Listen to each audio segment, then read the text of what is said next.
নমস্কাৰ বন্ধু বান্ধৱীসকল স্বাগতম জনাইছোঁ job education YouTube channel to জবলৈ। বন্ধু বান্ধৱীসকল, মই আজি এটা নতুন বিজ্ঞাপন লৈ আপোনালোকৰ ওচৰলৈ আহিছোঁ। আপোনালোকে নিশ্চয় জানে মই টু জব চেনেলৰ জৰিয়তে অসম তথা ভাৰতবৰ্ষৰ বিভিন্ন চৰকাৰী বেচৰকাৰী চাকৰিৰ বিজ্ঞাপন লৈ আপোনালোকৰ ওচৰলৈ আহোঁ।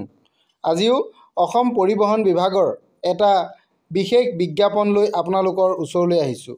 এই বিজ্ঞাপনটো APSC ফালৰ পৰা প্ৰকাশ কৰিছে আৰু ইয়াতে বিভিন্ন পদ আছে, কি পদ আছে, কিমান কোৱালিফিকেশ্যন লাগিব, ইয়াতে ৱৰ্ক এক্সপিৰিয়েঞ্চ কিমান প্ৰয়োজন হ'ব, দৰমহা কিমান হ'ব ইত্যাদি ধৰণৰ সকলো বিষয়ে জানিবৰ কাৰণে আপোনালোকে ভিডিঅ'টো স্কিপ নকৰাকৈ সম্পূৰ্ণৰূপে চাব বুলি মই আশা ৰাখিছোঁ। বন্ধু বান্ধৱীসকল, আপোনালোক যদি মোৰ চেনেলত প্ৰথমবাৰলৈ আহিছে তেনেহ'লে চেনেলটো ছাবস্ক্ৰাইব কৰি কাষতে থকা অল নটিফিকেশ্যনটো অন কৰি দিব বুলি মই আশা ৰাখিলোঁ। লগতে আপোনালোকে মোৰ ভিডিঅ'টো সম্পূৰ্ণৰূপে চাব। যদি ভাল লাগে তেনেহ'লে লাইক কমেণ্ট শ্বেয়াৰ কৰি দিব বুলিও মই আশা ৰাখিলোঁ। আহক আমি এতিয়া ভিডিঅ'টো আৰম্ভ কৰোঁ।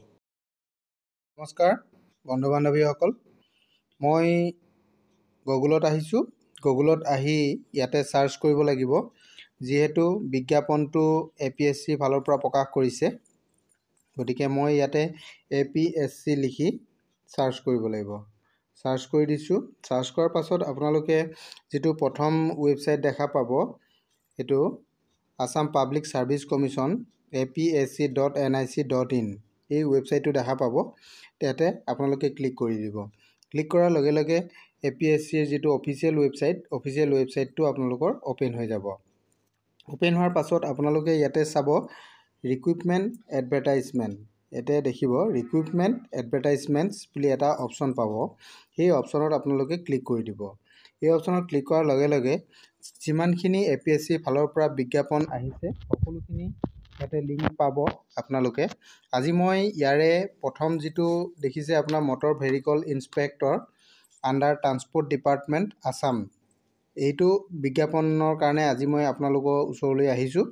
গতিকে আপোনালোকে এই অপশ্যনতে ক্লিক কৰিব, তেতিয়া আপোনালোকে বিজ্ঞাপনটো চাব পাৰিব। আৰু যদি আপোনালোকে এই পদৰ কাৰণে এপ্লাই কৰিব বিচাৰে তেতিয়াহ'লে আপোনালোকে ইয়াতে দেখিছে এইটো এপ্লাই হিয়াৰ অপশ্যন আছে, ইয়াতে আপোনালোকে যাব, তাৰ পৰা আপোনালোকে এপ্লাই কৰিব পাৰিব। ইয়াৰ এপ্লিকেশ্যনৰ ডেটটো অলৰেডি আৰম্ভ হৈ গৈছে, 18 মাৰ্চৰ পৰা আৰম্ভ হৈছে আৰু এইটো 17 এপ্ৰিল 2024লৈকে অনলাইন এপ্লিকেশ্যন চলি থাকিব। গতিকে আপোনালোকে এপ্লাই কৰক। মই আপোনালোকক দেখাই দিব বিচাৰিছোঁ, বিজ্ঞাপনটোলৈকে মই আপোনালোকক লৈ যাব বিচাৰিছোঁ। আহকচোন আমি এই অপশ্যনটোতে ক্লিক কৰোঁ, কৰি বিজ্ঞাপনটো আমি চাই লওঁ। এইটো আপোনালোকে বিজ্ঞাপনটো দেখা পাইছে, বিজ্ঞাপনটো আহি গৈছে। বিজ্ঞাপনটো 11 মাৰ্চৰ দিনাই প্ৰকাশ কৰা হৈছে। এইটো ইয়াতে আপোনালোকৰ ডেটটো দিয়া হৈছে 11 মাৰ্চ 2024ত বিজ্ঞাপনটো প্ৰকাশ কৰিছে। এই বিজ্ঞাপনটো প্ৰকাশ কৰিছে APSC ফালৰ পৰা আৰু পোষ্টটো হৈছে আমাৰ মটৰ ভেহিকল ইনস্পেক্টৰ, অৰ্থাৎ আমাৰ অসমৰ পৰিবহণ বিভাগৰ ফালৰ পৰা বিজ্ঞাপনটো আহিছে। ইয়াতে টোটেল MVI পদৰ কাৰণে আছে 18টা পদ আছে। এই 18টা পদৰ কাৰণে বিজ্ঞাপন প্ৰকাশ হৈছে। গতিকে আপোনালোকে এই পদকেইটা কেনেধৰণে পূৰণ কৰিব পাৰি আপোনালোকে চাওক। যদি আপোনালোকে এতিয়ালৈকে মোৰ চেনেলটো ছাবস্ক্ৰাইব কৰা নাই তেনেহ'লে চেনেলটো ছাবস্ক্ৰাইব কৰি কাষতে থকা অল নটিফিকেশ্যনটো অন কৰি দিব। এতিয়া আহক আমি এই পদৰ কাৰণে কিমান কোৱালিফিকেশ্যন লাগিব, কি লাগিব আমি চাওঁ আহক। এই পদখিনি যিকেইটা 18টা পদ আছে, ইয়াৰে অ'পেন কেটেগৰীত আছে আমাৰ 12টা পদ, তাৰে 4টা ওমেনৰ কাৰণে ৰিজাৰ্ভেশ্যন আছে আৰু OBC আৰু MOBCৰ কাৰণে আছে 4টা পদ আছে, তাৰে এটা পদ ওমেনৰ কাৰণে আছে আৰু আপোনালোকৰ SC কাৰণে আছে ইয়াতে 2টা পদ আৰু তাৰে এটা ওমেনৰ কাৰণে ৰিজাৰ্ভেশ্যন আছে আৰু টোটেল পদ হৈ গ'ল আমাৰ 18টা। ইয়াতে 6টা পদ ওমেনৰ কাৰণে ৰিজাৰ্ভেশ্যন দেখুওৱা হৈছে আৰু এই পদকেইটাৰ কাৰণে দৰমহাটো আপোনালোকৰ ইয়াতে উল্লেখ আছে। স্কেল পে'টো 22,000 টকাৰ পৰা 97,000 টকালৈকে হ'ব আৰু গ্ৰেড পে'টো ৰাখিব আপোনালোকৰ 9,400 টকা। ইয়াতে পে'মেণ্টটো 3 বুলি দেখুওৱা হৈছে আৰু ইয়াৰ কাৰণে আপোনালোকৰ কোৱালিফিকেশ্যনটো কি লাগিব এইটো আপোনালোকৰ ইয়াতে উল্লেখ আছে। কোৱালিফিকেশ্যনটো HSLC বা HS পাছ হ'ব লাগিব, হাই ছেকেণ্ডেৰী বা মেট্ৰিক পাছ হ'ব লাগিব, আৰু লগতে আপোনালোকৰ 3 ইয়াৰ্ছৰ ডিপ্ল'মা থাকিব লাগিব অটোমোবাইল অৰ মেকানিকেল ইঞ্জিনিয়াৰিঙৰ। এইটো আপোনালোকৰ ডিপ্ল'মা থাকিব লাগিব, তেতিয়া আপোনালোকে এইকেইটা পদৰ কাৰণে এপ্লাই কৰিব পাৰিব। আৰু বয়সৰ সীমাটো কথাও ইয়াতে উল্লেখ আছে। বয়সটো আপোনালোকৰ ইয়াতে বয়সটো মই দেখাই দিছোঁ, বয়সটো কিমান দিয়া আছে।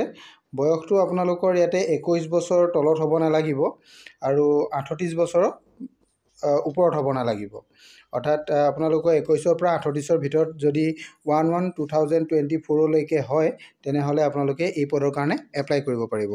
আৰু ইয়াৰে কেটেগৰী ৱাইজত কিছুমান ৰিলেক্সেশ্যন পাব, এজৰ আপাৰ এজৰ ৰিলেক্সেশ্যন দিয়া হয়।